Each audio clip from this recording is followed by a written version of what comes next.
Hello दोस्तों आप अपने इकिगाई को ढूंढकर उस पर मेहनत करके आप अपने लाइफ में एक इररिप्लेसेबल लेवल को अचीव कर सकते हो। एक ऐसे लेवल को जहां से आपको रिप्लेस नहीं किया जा सकता। इवन टेक्नोलॉजी भी आपको रिप्लेस नहीं कर सकती। जापान में एक आइलैंड है जिसका नाम है ओक आइलैंड, जहां पर रहने वाले मोस्ट ऑफ द पॉपुलेशन का लाइफ स्पैन 100 साल से ज़्यादा का होता है। और वहाँ 80 टू 90 ईयर्स की एज वाले लोग डेली हैप्पीनेस के साथ उठकर अपना काम करते हैं और मरते दम तक रिटायर होने के बारे में सोचते तक नहीं हैं। अगर शॉर्ट में बोला जाए, इस पूरे वर्ल्ड में सबसे लंबी और हैप्पीनेस भरी लाइफ जापान के ओकिनावा में रहने वाले लोग जीते हैं, जिसका रीजन बहुत ही सिंपल है। वो लोग एक फॉर्मूला का यूज करके अपनी लाइफ जीते हैं जिसका नाम है इकिगाई, यानी जीने की वजह।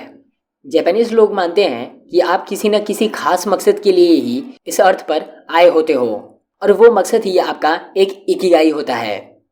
अगर आप आपके एक इकिगाई यानी अपने मकसद के अलावा कोई भी काम करते हैं तो आपको वो मज़ा नहीं आएगा, आप हैप्पी नहीं रह पाएंगे और धीरे धीरे स्ट्रेस में आते जाएंगे और आपका दिमाग हर वक्त उस मकसद को ढूंढने में ही लगा रहेगा।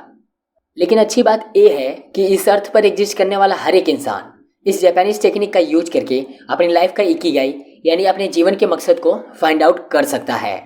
जब भी आप अपनी स्कूलिंग या बहुत सारे लोग अपने कॉलेज को ख़त्म करके बाहर वर्क करने जाते हैं, तब आपको अपनी लाइफ में एक बहुत बड़ा डिसीजन लेना पड़ता है कि अब आप लाइफ में करेंगे क्या।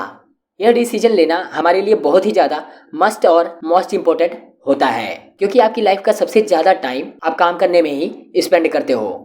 इसलिए कोई आपको कहेगा कि तुम्हें जो काम करने में खुशी मिलती है वह करो, कोई कहेगा कि तुम जिस काम में एक्सपर्ट हो वह करो, तो कोई कहेगा वह काम करो जिसमें सबसे ज़्यादा पैसे मिले, या फिर कोई ये कहेगा कि बेटा ऐसा काम करो जिसकी दुनिया को ज़रूरत हो। अब इसमें प्रॉब्लम ये है कि मोस्ट ऑफ द लोग हमें इन चार में से किसी एक ऑप्शन को चूज करने को कहते हैं, जो कि एक बहुत ही गलत एडवाइस है। एक इकिगाई इन चारों पार्ट्स का कॉम्बिनेशन होता है और अगर इसमें कोई भी एक पार्ट मिस हो जाए तो आपकी लाइफ में क्या प्रॉब्लम आ सकती है वो हम इस डायग्राम की मदद से समझेंगे। फर्स्ट सर्कल है व्हाट यू लव। इसमें वे सारी चीजें आती हैं जो आपको करना पसंद है। सेकेंड सर्कल है what you are good at. इसमें वे सारी चीजें आती हैं जो काम आप अच्छी तरीके से कर सकते हो। थर्ड सर्कल है हमारा what you can be paid for. इसमें वे सारी चीजें आती हैं जिसमें आपके काम के बदले आपको पैसे मिले। एंड लास्ट फोर्थ सर्कल है हमारा व्हाट द वर्ल्ड नीड्स। इसमें वे सारी चीज़ें आती हैं जिसकी दुनिया को ज़रूरत हो। अब देखो, फर्स्ट और सेकेंड सर्कल के कॉम्बिनेशन से आपको आपका पैशन मिलेगा, यानी कि वे चीज़ें जो आपको करना पसंद है और आप उसमें अच्छे भी हो, तो वो काम आपके लिए होगा पैशन। आपके लिए इसका एग्जाम्पल बुक रीडिंग करना और कोडिंग करना हो सकता है। अगर आपको वो काम पसंद है और आप उस काम में काफ़ी अच्छे भी हो और आपके अंदर उसकी नॉलेज भी है, तो वह काम आपके लिए आपका पैशन हुआ। फिर सेकेंड और थर्ड सर्कल के इंटरसेक्शन से आपको आपका प्रोफेशन मिलेगा, यानी कि वे चीज़ें जिसमें आप अच्छे भी हो और आपको उसको करने के बदले पैसे भी मिलते हैं, तो वह काम आपके लिए आपका प्रोफेशन होगा। फॉर एग्जाम्पल, आपने कोडिंग सीख के एक वेबसाइट या एक ऐप बनाई जिससे आपको पैसे भी मिलने लगे और आप उस वेबसाइट और ऐप को ग्रो करने के लिए मेहनत कर रहे हो, तो वह काम आपके लिए आपका प्रोफेशन हो जाएगा। नाउ थर्ड और फोर्थ सर्कल के इंटरसेक्शन से आपको आपके उस क्वेश्चन का आंसर मिलेगा जिस चीज़ के बदले में आपको पैसे मिलेंगे और उसी चीज़ की दुनिया को ज़रूरत भी होगी। वह काम होगा वोकेशन। सपोज दैट अगर आपने कोरोना पेंडेमिक के दौरान कोरोना की वैक्सीन बनाई होती तो उसके बदले गवर्नमेंट ने आपको पैसे भी दिए होते। अब लास्ट में आपको आपका मिशन मिलेगा, यानी कि जिस चीज़ की दुनिया को ज़रूरत हो और वही करना आपका हॉबीज़ भी हो, तब वह काम करने का रीजन आपका मिशन बन जाएगा। फॉर एग्जाम्पल, जिस वेबसाइट को बनाना आपको पसंद था वही दुनिया की ज़रूरत बन गई, तो यह आपका मिशन हो गया। प्रॉब्लम तब आती है जब लोग आपको सिर्फ पैशन फाइंड आउट करने को बोलते हैं, पर केवल पैशन फाइंड आउट करना ही काफ़ी नहीं होता। तो इसलिए आपको ऐसा काम फाइंड आउट करना चाहिए जो बाकी तीनों कंपोनेंट्स को भी सेटिस्फाई करे। एग्जाम्पल, मान लीजिए आपको ब्लॉग लिखना पसंद है, आपने बहुत मेहनत करके अपने ब्लॉगिंग स्किल को इम्प्रूव किया, एसईओ सीखा, बैकलिंक्स बनाना सीखा और अब आप उसमें अच्छे बन गए और दुनिया को आपके ब्लॉग्स पढ़ के कुछ नया सीखने को मिलता है, यानी कि दुनिया को आपके काम की ज़रूरत है। और वो आपको आपके काम के बदले में पैसे देती है। मतलब कि ब्लॉगिंग इन चारों कंपोनेंट्स को सेटिस्फाई करता है। तो यहाँ ब्लॉगिंग आपका एक इकिगाई है।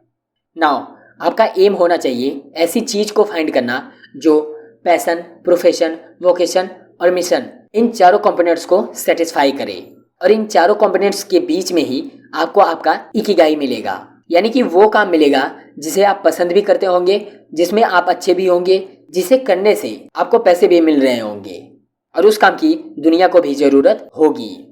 जब ये चारों चीज़ें सेटिस्फाई होंगी तभी आप एक लंबी और बिना स्ट्रेस वाली लाइफ जी पाएंगे।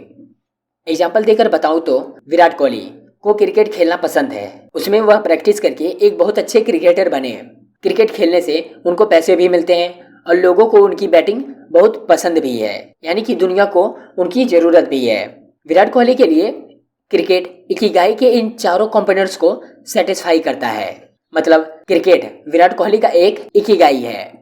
अब जितने भी पॉपुलर पर्सनैलिटीज को जानते होंगे, देखते होंगे, उन्होंने अपने इकिगाई को फाइंड कर लिया होता है और उसकी वजह से ही वो अपनी लाइफ में इतने सक्सेसफुल होते हैं। एक ही इकिगाई को फाइंड करना बहुत ही इम्पोर्टेंट है, क्योंकि उससे आप अपने काम में कंसिस्टेंट और फोकस के साथ फ्लो स्टेट अचीव कर सकते हो। फ्लो स्टेट का मतलब अपने काम में इतना डूब जाना कि दूसरी कोई भी चीज़ आपके लिए मैटर ना करे। और वो फ्लो स्टेट ही एक्सपर्ट्स, आर्टिस्ट और जीनियस पर्सनैलिटीज की पावर होती है। अपने इकिगाई को फाइंड करके उस पर वर्क करने की वजह से ही एप्पल के फाउंडर स्टीव जॉब्स को जापान के आर्टिस्ट और इंजीनियर्स बहुत पसंद थे। जब स्टीव जॉब्स ने 1980 में जापान के सोनी फैक्ट्री में विजिट किया तब उन्होंने उनसे बहुत सारी नई चीज़ें सीखी और साथ ही उन्हें अपनी कंपनी में इम्प्लीमेंट भी करी। इवन स्टीव जॉब्स को डेली यूनिफॉर्म पहनने का आइडिया भी वहीं से मिला। वर्ल्ड के पॉपुलर एनिमेशन स्टूडियो में से एक जापान के घिबली स्टूडियो के फाउंडर एंड एनिमेटर हाओ मियाजाकी, जो कि अपने वर्क में इतने ज़्यादा इन्वॉल्व हो जाते हैं कि संडे और नेशनल हॉलीडेज के दिनों में भी वो स्टूडियो पर ही वर्क कर रहे होते हैं। और आज 82 ईयर्स की एज होने के बावजूद भी वो कभी भी अपने काम से थकते नहीं हैं, क्योंकि उन्होंने अपने एक ही इकिगाई को फाइंड करके और उस पर ही वर्क किया है और कर भी रहे हैं। अपने एक इकिगाई को फाइंड करके उस पर वर्क करने से आप एक इररिप्लेसेबल लेवल को अचीव कर सकते हो। इवन टेक्नोलॉजी भी आपको रिप्लेस नहीं कर सकती। इसका बेस्ट एग्जांपल है मार्क कोट का, जो कि रोल्स रॉयस कार के एकमात्र कोच लाइन पेंटर हैं, जिनकी सैलरी लगभग $50,991 पर ईयर है। अगर आप उनको काम के लिए हायर करना चाहते हो तो उनकी सैलरी लगभग $25 पर आवर है, जो वर्ल्ड की सबसे एक्सपेंसिव कार्स में से एक यानी कि रोल्स रॉयस पर अपने हाथों से लाइन ड्रॉ करते हैं, जो कि बहुत ही रेयर स्किल है और उनको आज तक कोई रिप्लेस ही नहीं कर पाया। दोस्तों, आपको अचानक से अपना इकिगाई नहीं मिलेगा।